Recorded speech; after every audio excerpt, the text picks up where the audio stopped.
नमस्ते साथियों, कैसे हो? अच्छे होंगे। तो आज आप लोगों के बीच शिव कथा को लेके आ गया हूँ। वही कथा जो कुछ पिछले वीडियो में चली है। पार्ट नंबर 3 तक हमारी शिव कथा पहुंच गई थी। और अभी जो आज जिस वीडियो के माध्यम से मैं आप लोगों को बताना चाहूँगा, और ये वीडियो बन गया है ऋषियों ने शिव लिंग को क्यों काटा। ऋषियों ने शिव के लिंग को क्यों काटा। ठीक है, यही है पार्ट नंबर 4 वीडियो। पिछले वीडियो में आप लोगों ने सुना होगा, देखा होगा कि भगवान शंकर का लिंग ऋषियों ने काट दिया है, और वो जो लिंग है अब कटकर धरती की ओर गिर रहा है। अब गिरते गिरते वो चारों तरफ घूम रहा है। अब कितने विशाल होंगे भगवान शंकर, पता नहीं चलता है। अब वो जैसे ही काटा गया है, श्राप देकर उसको काटा गया है, तो अब धरती पे वो गिर नहीं रहा है। अब उसको गिरने में बहुत ज़्यादा टाइम लग रहा है। पर कैसे टाइम लग रहा है बताओ आप भी। कितने फीट के होंगे सगर भगवान? 10 फीट के, या 20 फीट हो गए, 30 फीट, 50 फीट, कितना टाइम लग जाएगा। अब वो पूरे ब्रह्मांड में घूम रहा है। कथा के अनुसार उस जो बुक है शिव पुराण के अंदर लिखा गया है, उसी के माध्यम से बता रहा हूँ। चारों तरफ ये घूम रहा है, उत्पात मचा रहा है, तेजोमय लिंग, और उसके अंदर तेज आ गया है। आग से जलता हुआ लिंग, जैसे समझ लो आप। चारों तरफ आग लगा रहा है, घूम रहा है, फिर रहा है। और अब क्या हो रहा है, अब जो है पृथ्वी लोग और देवलोक में हाहाकार मच गया है। लोग परेशान होने लगे हैं। जहां जा रहा वहां आग ही आग फेंक रहा है, और लोग जल रहे हैं, मर रहे हैं, हाहाकार मच रहा। और फिर उसी बात को लेकर देवता लोग भी परेशान हो गए हैं कि भाई क्या ऐसी आपदा आ गई है जो ये शिवलिंग अब रुक नहीं रहा है कहीं पर भी, तो क्या करेंगे। समाधान दोस्तों, समाधान निकालने के लिए लोग जो है अब आदिपति और जो राजा है, मनुष्य की उत्पत्ति करने वाला राजा, ब्रह्मा जी के पास पहुंचते हैं और इस समस्या का हल ढूंढने के लिए बोलते हैं कि परमेश्वर पिताश्री, ये शिवलिंग तो चारों तरफ घूम घूम के सभी को जला रहा है। अगर ऐसे ही चलता रहा तो फिर एक दिन ये सारी सृष्टि जल के राख हो जाएगी। कुछ न कुछ उपाय निकालिए आप, ताकि इस उपाय से ये शिवलिंग जो है शांत हो जाए, ठंडा हो जाए।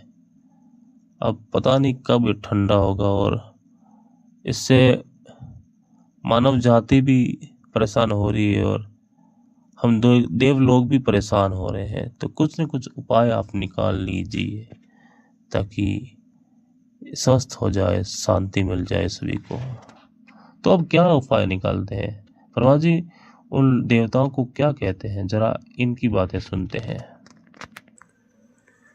दोस्तों, एक बात और कहना चाहूँगा कि आप लोग इस बातों को फेक समझोगे। ये दोस्तों बातें फेक नहीं है, बिल्कुल सच है। जो लिखी हुई बातें हैं वो कभी फेक नहीं होती है, वो एविडेंस प्रूफ होता है कि ऐसा हुआ होगा।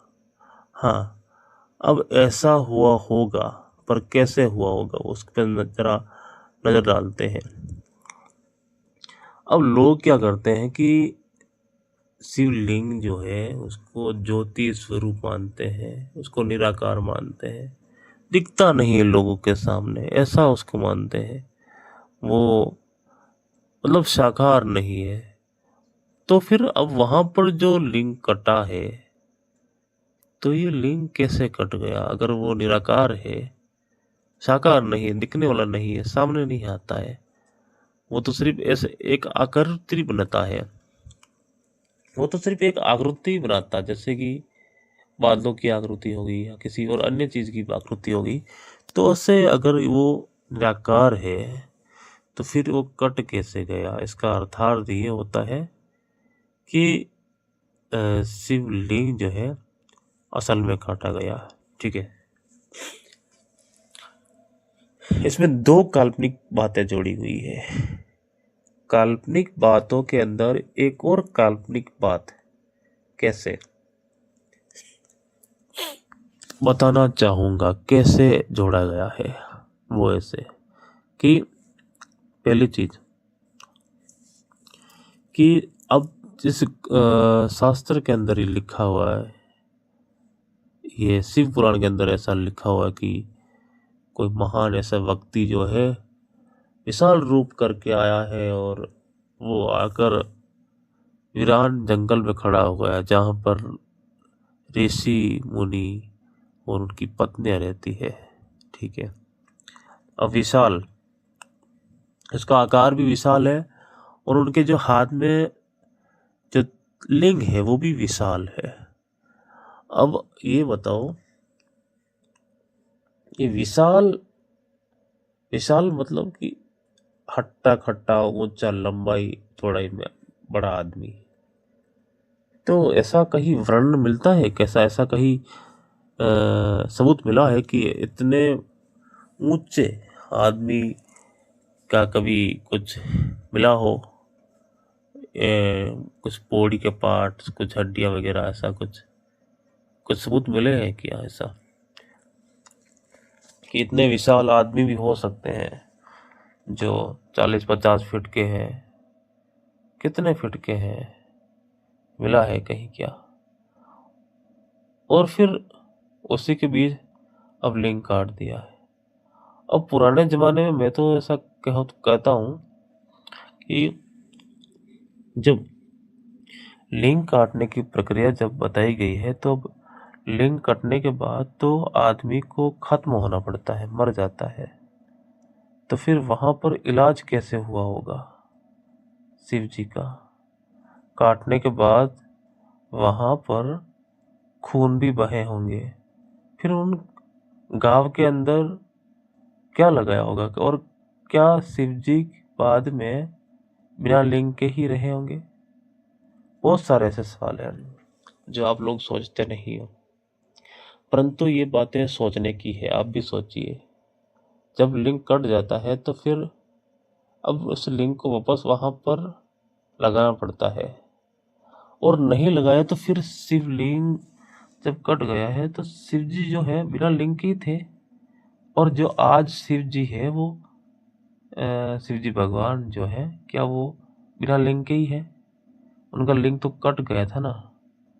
तो फिर अगर कटने के बाद वापस लगाया गया होगा, कुछ ऑपरेशन किए होंगे, नसों को जोड़ा होगा, तो फिर उस समय इतना तकनीक कहाँ थी, इतना मतलब वो कहाँ था, इतना विज्ञान जो उसको वापस जोड़ा जाएगा? उसको कैसे कैसे किया होगा, कैसे उनका ऑपरेशन किया होगा, सर्जरी की होगी? बताओ, आप ही बताओ। तो कुछ वहां पर भी गड़बड़ी बताई है, इतना विशाल पुरुष को बनना, फिर बाद में जो है शिवलिंग, शिव जी का लिंग काट देना, तो ये मतलब क्या हो गया? और कैसे इस चीजों को मानते कैसे हो? सच बताओ, सच कैसे? अब अचानक से ऐसा श्राप दे दिया है और शिवलिंग कट गया, तो ये श्राप क्या चीज होती है? हाँ बिल्कुल, छोटे पॉइंट पकड़ना चाहिए। श्राप क्या चीज होती है?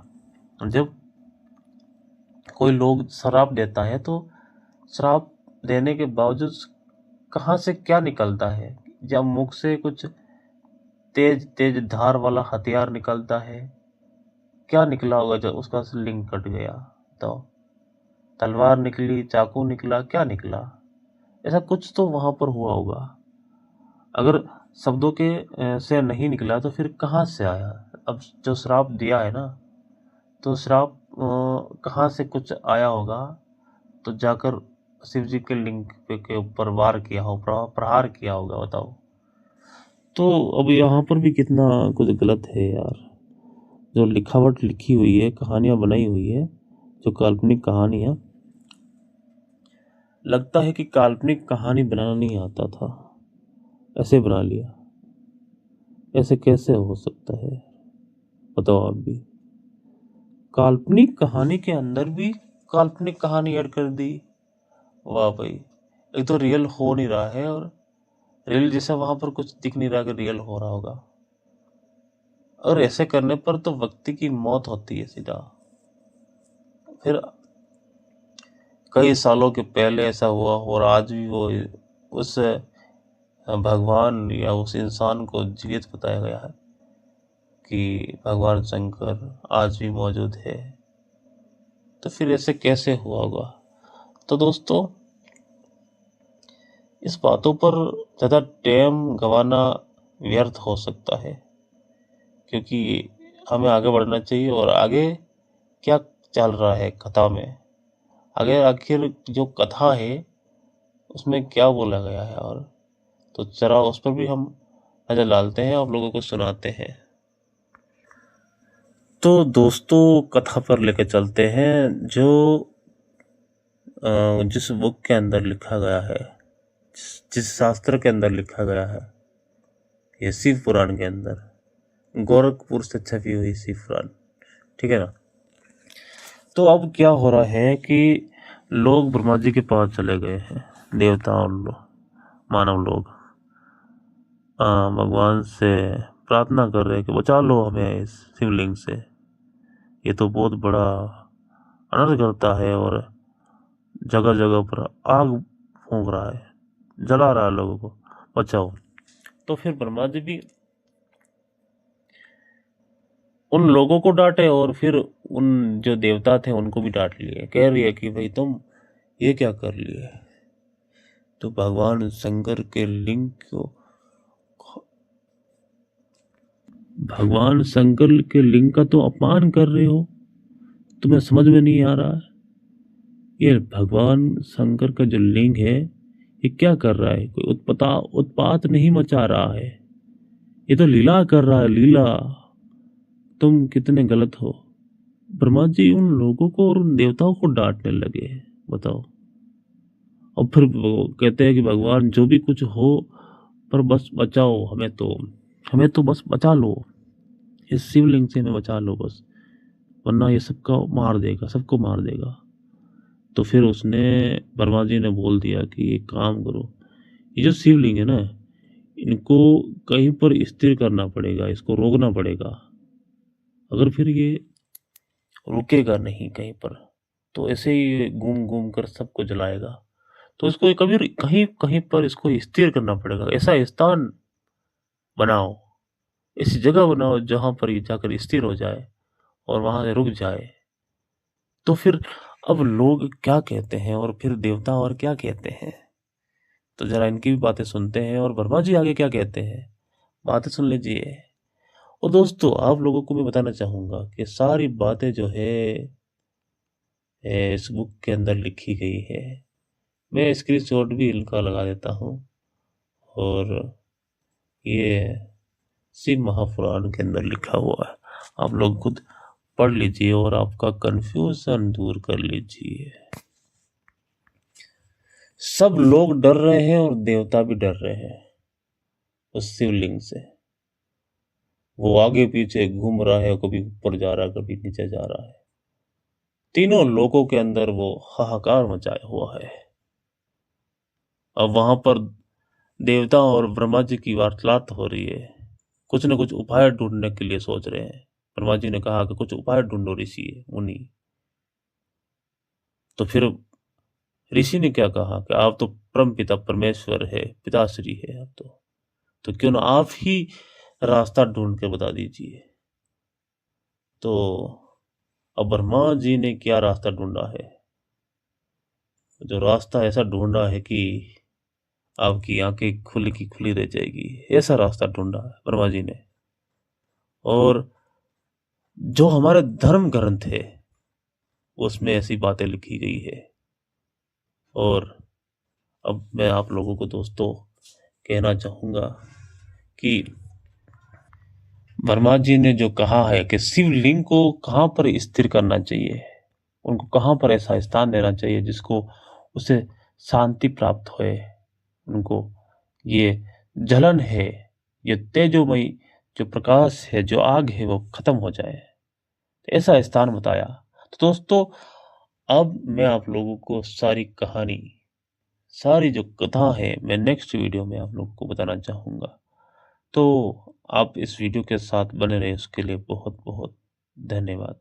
चलो मिलते हैं नेक्स्ट वीडियो में।